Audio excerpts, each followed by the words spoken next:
I love that we're singing that chorus after a song about how great is the grace and the love of our God. Because it is the most natural response that when we've experienced something as incredible, as radical, as transformational as the grace of God, that we would proclaim the goodness of that thing that we just experienced. That's the most natural response of the human heart. Is that we found a treasure beyond all treasures, that we would proclaim it to the world around us. Now, if you think about it, God has said, I want to give you the opportunity as people to do that. But if you don't do that as people in the scriptures, it says, I'll just get the rocks to start doing that for me. Just real high on my priority list, that the whole world knows of my glory. And we can just kind of turn our eyes west, and we've got some mountains there that the scriptures say declare the glory of God. And we've got the expanse of the skies telling the greatness of his hand. And we've got every star and constellation put in place, reminding us that he is God, and he is greater, and he is good. But the good news for us is we can be participants in telling that story. And that's what this series, I Am a Bridge, is really all about. It's this concept that when God rescued us out of sin and death and brought us into his family by grace, that he hasn't just asked us to be a people that absorb his grace, but be a people who carry his grace to the world around us, to our neighbors, to the places we work, to where we do life. And the Apostle Paul kind of led us out in this last week out of 1 Corinthians chapter 9. Kevin Cologne shared out of this passage, but if you weren't here, just to recap where we're getting this I am a bridge idea from. Verse 19, Paul's writing, he says, though I am free and belong to no man, I make myself a slave or a servant to everyone to win as many as possible. And then he goes down a list. To those who were Jews, I became like the Jews to, you can say it with me, win the Jews. To those under the law, I became like those under the law to win those under the law. To those not having the law, I became like one not having the law to win. We got a theme there, right? He says that word 6 times in these 4 verses. 6 times in 4 verses. I want to win people, or I want people to understand the story of God's grace for them. I want people to understand it. And he brings it home in that last verse, and he just says, I do all this for the sake of the gospel, so that I could participate in it. I could share in it. And that's the encouragement that we get to be a bridge in this life, is that God is inviting us, and it is a big deal invitation. He's inviting us to not be a passive bystander in his story of grace, but to be an active participant in his story of grace. And that's challenging because that's contrary to a lot of human nature. Because human nature tends to think this way. I found something incredible, and I want to kind of make sure I keep it for myself. And maybe if it's something like you can get a discount on an ice cream cone, or like I can help you figure out how to get 25% off at Noodles and Company, or we're going to swing by a bookstore and you get a little discount. I might send that out on the mass email, but if I find something really, really good, I want to make sure that I get enough of it first before I let any of you know about it. That's human nature, isn't it? But what God invites us into is to shift out of human nature and to shift into God's perspective, which says that I actually believe that what happened in my life could happen for anybody. I actually believe that the comeback story that I experienced can happen in other people's lives. And so I want to take this grace story that I've learned, and I want as many people as I can to hear this grace story, because I believe God is at work. And so I want to participate in what God's trying to do in the world. And so today we're going to take a step in that journey, and we're going to talk about telling the story of God's grace, being people who tell the story of God's grace. And what my hope is through this message, my sincere hope for us, is that it would be encouraging to all of us so that we can take one step further in our confidence in telling God's story to the world. Now, I don't think that means that the best conclusion is that you all leave here and we kind of en masse go to Pearl Street and just set up all kind of preaching moments and we're just preaching at anyone who's out trying to get lunch. I don't think that's a good solution. I'll just say that right now. We're not looking for that necessarily. But what we do believe is that every one of us can take one step further in our confidence in telling this story of grace that God has extended to us. So the way that we're going to do that is we're going to journey with the Apostle Paul in a moment that he had in the city of Athens where he was telling the story of God's grace. And as we journey through that text, I want to look at three specific realities that we see at play in Paul's life. And the first one is that he believed that God was always working. God was always working. So we need to be willing. The second thing we'll look at is that people are really, really searching. So we need to seek to understand them. People are really, really searching. They're searching for life. They're searching for meaning. They're searching for love, for forgiveness. People are really, really searching. So we can seek to understand them. And the last step we'll take is that the gospel story is powerful. So we can tell it. The power is in the story. It's not in the messenger. The gospel story is powerful, so we can be people who tell the story. So let's jump into Acts 17. A little background context as we get going in Paul's journey is Paul has been going around the known world, establishing the church, telling people the story of God's grace at work on planet Earth, and he was in a city called Thessalonica. Some of us maybe have read the book of Thessalonians in the Bible, and he got there, and there was great response to the gospel at first. People had a wholehearted response to the gospel. They were starting to be the church in homes and serve people in their city, and everything was going great until a giant angry mob chased him out of the city. And so he went next door to Berea. So think about Longmont to Lyons. That's about the distance. Just down the road, he shows up in the next city. He starts doing the same thing. And it even goes better in Berea than it did in Thessalonica. So he's thinking, wow, I'm on the right track. Problem, angry mob found out he'd gone down the road. Angry mob goes down the road. Paul needs to get out of town again. So he goes 20 miles from there to the coast to get on a boat, and they send Paul down to the port city of Athens, which would have been about a 3 or 4 day journey by boat. And he's waiting there for his friends Silas and Timothy to join him until he can take the next step. So it says, while Paul was waiting for them in Athens, he was greatly distressed to see that the city was full of idols. So he reasoned in the synagogue with the Jews and the God-fearing Greeks, as well as those in the marketplace, day by day, with those who happened to be there. And we'll pause there for a second. So Paul is in an unexpected moment, in an unplanned destination. That's where he is right now. He did not hit print on the Expedia or Orbitz document that morning and get Athens. That was not on the itinerary for Paul on this journey.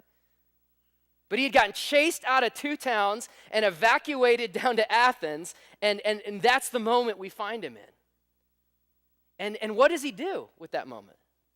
It says that he went to the synagogue and began to help people understand this story of God. It said he rolled into Pearl Street, the marketplace, the spot where people congregated and hang out, and he went down there and started to explain to them and give light to them about this God who loved them. And I just read that and I think about my own life, and I realize that when I find myself with an out-of-whack itinerary, other people are the last thing on my mind. Maybe you're not like me, and when your itinerary gets out of whack, you're just thinking, how can I go love some people? How can I share some hope with people? Maybe that's you. That's not me. I had that experience last year. My brothers and I decided to converge on one of the preeminent places for entertainment and all manner of joy, Ohio. And so that's where we're from. So we decided to go back to Ohio.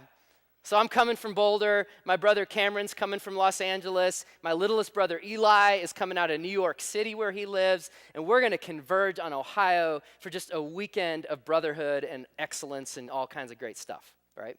So I am someone who, when I travel, maybe you're not like this, but I like to be early to the airport, okay? I cannot stand the whole I'm sprinting through the airport. I don't need to exercise when I'm at the airport. I did my exercising already, thank you very much. I like to get to the airport early. I like to get a little coffee. I like to get the newspaper. I like to relax and just prepare for my travels. And I make most of my flights as a result of that. So I show up in Ohio, and being the oldest brother, I went ahead and took care of the rental car. I got the map all figured out where we were going next, and I'm sitting there waiting, and my youngest brother, Eli, sends me a text message, and he says, hey, bro, I think I'm going to be really, really late because I missed my flight. And I'm thinking to myself, what excuse can you have for missing your flight, man? I'm thinking one, you're single, okay? So that's a whole list of excuses you don't have that somebody else might have. 2, you don't have any kids, so that's a whole nother thing crossed off the list. 3, you live in an apartment, so you don't have any lawns to mow or sprinklers to turn off, or you don't have any, what could you be late for? He texts me back, he's like, bro, I was just writing this incredible song, man, and the chorus was just coming, and I just need to finish the song, and so I missed my flight. I'm like, I'm going to kill you, Eli. I'm going to kill you. Cherish the flight, bro. Get all the special features. It's your last flight. I'm coming after you when you land the plane. Thank you. And so what did I do? I saw these people in desperate need in the terminal, and I went and just offered free prayer. No, I didn't. I went on a Ramin self-fulfillment mission. I was starving, so I went and I snagged some incredible Max and Irma burger. If you've been to Columbus, that's a great spot to go. I got a great burger for myself. I went and shopping for some Ohio State gear, thank you very much. I went and looked for a new sport coat at the J. Crew store. I was checking out some new boots. I just went on this Ramin self-fulfillment mission because I was so frustrated that my itinerary was out of whack. And we see the Apostle Paul. Everything is unexpected. It's unplanned. It's not what he was looking for that day. And still in that moment, he lifts his eyes off himself and starts paying attention to the people around him. And that story about my brother, honestly, it wasn't that really big of a deal. We did eventually get Eli, and he's still alive.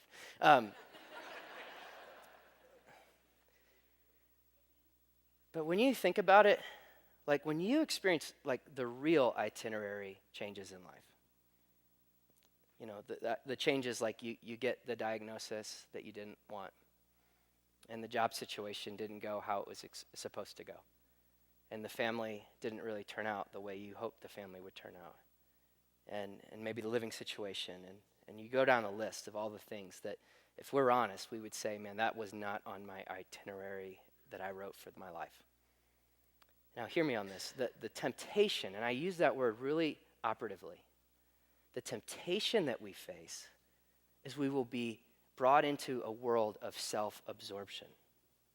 And the reason I use the word temptation is because the struggle is very real. We're not minimizing any of those struggles whatsoever, and we need to pay attention to our heart and what's going on. But the temptation is we'll get caught in a world of complete self-absorption. And in doing that, not only now are we dealing with the pain in our life, but we're not connected to anyone else. We're not serving, we're not loving, we're not giving, we're not lifting our eyes to other people.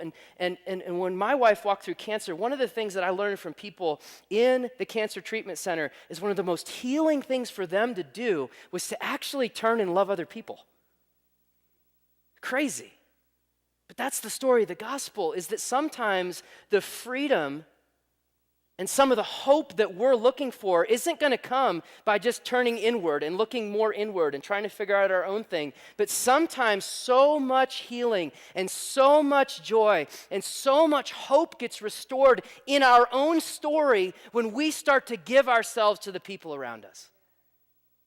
And Paul was realizing that. He wasn't sitting there saying, you know what, my itinerary is out of whack. I'm going to sit here and I'm just going to figure out my own life. I don't know where the heck Paul or Silas and Timothy are. I don't know why I'm in Athens. I can't stand Athens. I don't like these people. Take your falafel back. I'm not into couscous. I'm getting out of here. But no, he went and moved towards people in love. And so we can be always willing because God may be working. The second thing we see Paul doing is being confident in sharing the story of grace, because people were really, really searching. People were really, really searching. We see that in verse 18. Let's pick back up in the story. It says a group of Epicurean and Stoic philosophers. So definition, please. Epicurean was just kind of the eat, drink, and be merry crowd. That was the follow your bliss. That is, there is nothing else to this life than this life, so make sure it is a huge party. It is off the charts. It's phenomenal. Get on the party bus. We're going straight to Vegas from church today. We're going to have a great time, and that's going to be awesome. Chase your bliss. All your happiness will be found right there. That's the Epicureans. And the Stoics were the complete opposite end of the spectrum. They were the stiff upper lip. They were the work harder, take those emotions and shove them and figure out how to be productive in the world, because if you think hard enough and you work hard enough, you can achieve it, and we don't need God and we don't need religion, because everything you need is within the human. The human is the answer to the problem. And so culture really, come on, it hasn't changed a ton, has it? So they come towards him, they gang up on him, it says, they began to dispute with him. And some of them asked, what is this babbler trying to say? So they weren't very nice. Others remarked, he seems to be advocating foreign gods. They said this because Paul was preaching the good news about Jesus and the resurrection. Then they took him and brought him to a meeting of the Areopagus, where they said to him, may we know what this new teaching is that you're presenting? You are bringing some strange ideas to our ears, and we want to know what they mean. All the Athenians and the foreigners who lived there spent their time doing nothing but talking about and listening to the latest ideas. This is the environment Paul comes into. People are searching like crazy. You've got a city where historians tell us there were 30,000 idols around the city. People searching for something to worship. People searching for something to put their trust in. People are searching. You got the Epicureans rising up saying, hey, let's load up. Where's the next party? Let's have a great time. Hey, yeah, I know it's tough, but we're going to have a great time, and that's going to make us all feel better. And then we got the Stoics saying, just work harder. Just produce something meaningful. Just work harder. Your purpose is found in yourself. Go for it. And then you got this crazy group called the Areopagus, which is kind of a group of thinkers of the day. And I love the way the text says it. It says they sat around, they discussed all the latest ideas, doing nothing but talking and listening. What it doesn't say is that they ever landed on anything. It would have been like the ultimate cultural talk show pundit moment, like sitting around just discuss. Hey, did you read the blog post? Did you see the tweet? Have you heard her Facebook post? What's Oprah writing these days? Did you read The Secret? Have you read The Power? Have you read The Key? Have you gotten to the self-help library yet? They're just all bouncing these endless ideas off one another and never, ever landing on anything. The scary part is they actually were the government of that city. That's another sermon, but that was the scary part of it all. But they were searching. These people were really, really, really searching for what the meaning of life is.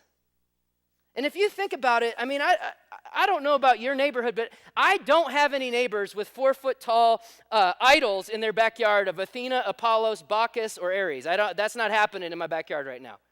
Maybe your neighborhood has that, mine doesn't. But at the same time, there is no shortage of idols in our culture right now. No shortage of idols. They just look different. Pursuit of wealth at all costs. Pursuit of success at all costs. The need to appear a certain way physically. The need to perform for other people. This concept of self-actualization, that you can do it yourself and you don't really need God, becomes an idol. We are idols sometimes even to ourselves. Just the promotion of ourself can become an idol. All sorts of things set themselves up as things that people are trying to find meaning in, trying to find life in, just kind of groping and searching with everything in them, hoping that if they lay hands on the right thing, it will actually satisfy their souls. People are searching. Our neighbors are searching. And it doesn't always look like it from the outside.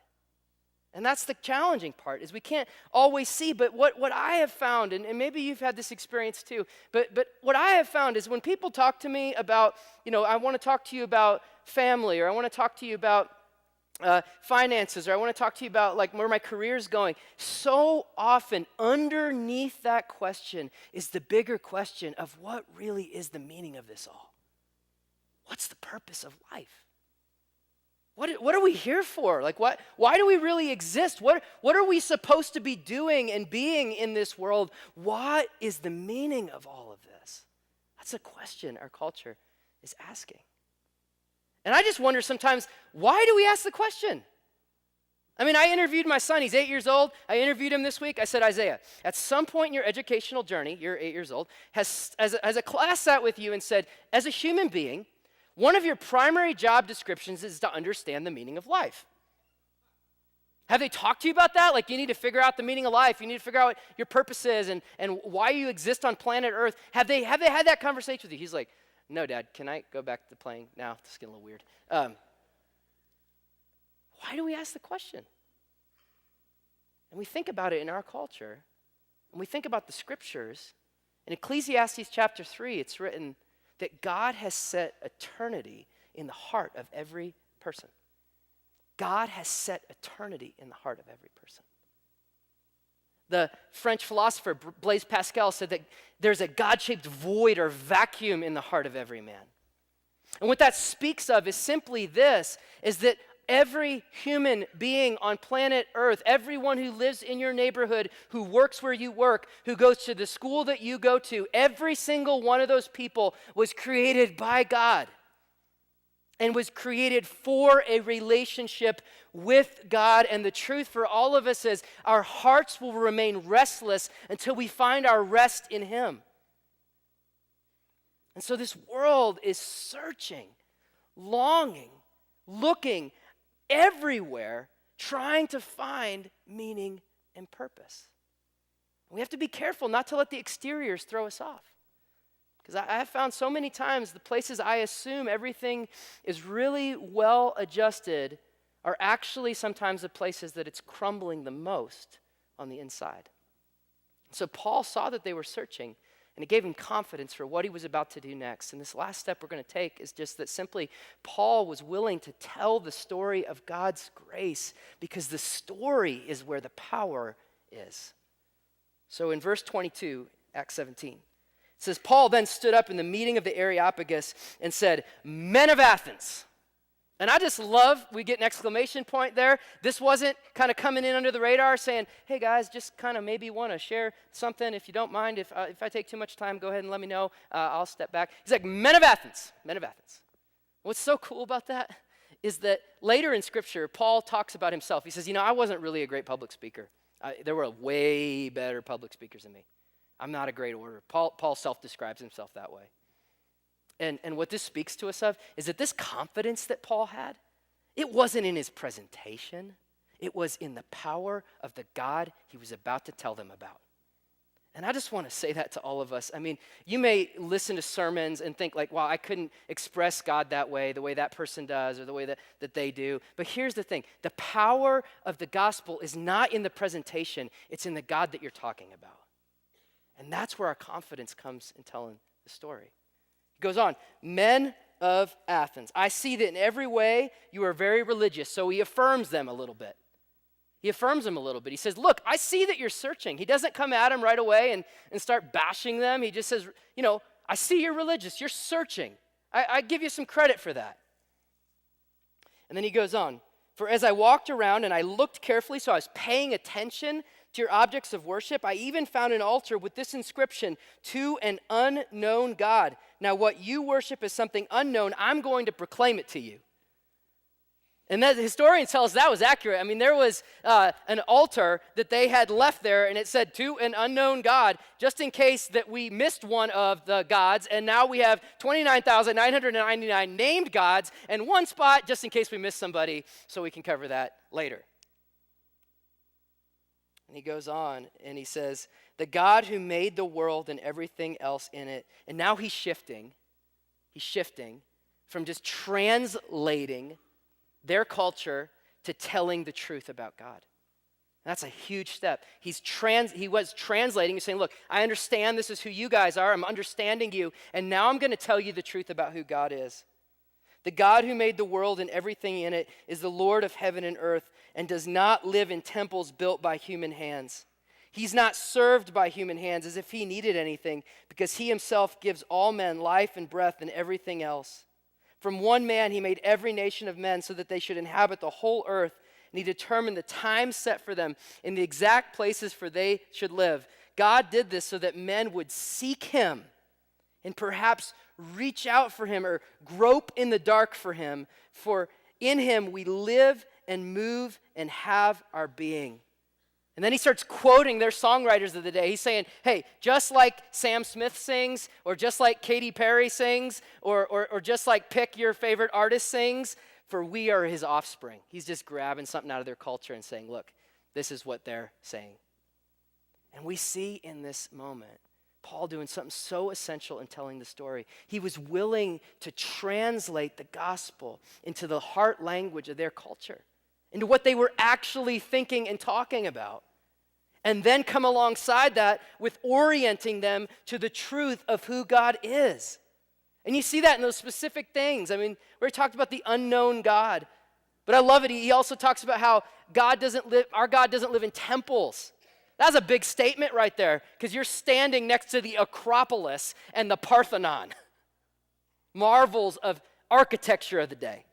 And he's saying, look, I know you've got your fantastic little temples, and that's great for your little statues, but our God, he doesn't live in any temples, thank you very much.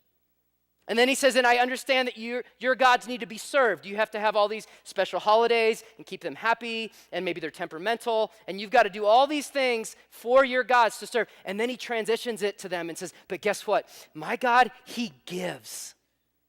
He's a God who gives. He gives life, and he gives breath, and he gives salvation through his son Jesus, he's going to say later. And in all of this, we're reminded that that's the role of being a bridge. That's what it means to be a bridge. It's to take the truth of God and to be engaged enough in the world that we live in that we can actually speak the story of God in a way that the people around us will understand. It's what Paul meant when he said that we're to be in the world but not of the world, meaning that we have to have enough cultural interface with the society that we live in so that when we start telling the truth about God, there's some connection points that we can help people make. And I think back when I was about 20 years old, I was starting to ask questions about God in my life. I didn't grow up in the church. I had never actually heard the gospel before that day. And I had a friend in my life who just had taken time to get to know me. He was a great friend, and he was a guy who walked with God. I didn't have that language back then, but now I can know that that's what he was doing. He was walking with God. And one day we sat down, and he started to share with me the love of the Father, that God is a Father and he loves me. And he was really specific about that. And the reason he was really specific about that is he took time to know my story. And he knew that my story was one that I was the oldest son in a really high-achieving family, and I was a triple major at college, and I was a varsity athlete, and my whole life was just aimed at success. That's the only thing I obsessed on is success and progress and doing incredible things. I mean, in my family, like, there was one option, success. There really weren't any other options. And he started to unpack for me the story of a God who loved me completely for who I was in the moment, not for who I thought I needed to become. A God who loved me for because he loved me, not because I was performing for him. A God that was my Father, my Abba, who wanted to extend his love into my life and wanted an intimate and connected relationship with me. That's the story he told me. And here's the truth. I heard the gospel a grand total of one time before I decided to follow Jesus. And that's no credit to me. That's simply just saying that someone took the time to actually translate the story into what was going on in my heart. And I was ready for it. And what this reminds us of is that in telling the story, I mean, just to be real direct, this is not about theology. This is not all about the right words. This is about people. It's about people. It's about helping the people that we live around, that we work around, that we see on a day-to-day basis, understand that there is a God who loves them. and who sees them when they're a long way off, and as soon as they begin to turn, comes running down the driveway and picks them up and swings them around and pulls them back and pushes them in and loves them extravagantly and wants them to come home to him and be found in him and be forgiven in him and given hope in him and given life in him. That's the story we have to tell. That's the story we have to tell. It's about people restored back in the Father's family. That's the story. And as we tell that story, what Paul leaves us with is that we just ultimately have to trust the results to God. Because he gets done telling the story of God, and you can read how he did it in the rest of the scripture. But the response was a little bit crazy. It said most people got up and sneered at him. They got up and sneered at him. But the scriptures do tell us that there were two particular people, Dionysus and Damaris, that had their lives changed that day, that accepted the message, that had put their hope in Jesus. It tells us that there were more later that began to do that. And it just speaks to us that as we are telling the story of grace, we trust the results to God, that he's the one who brings people from death to life.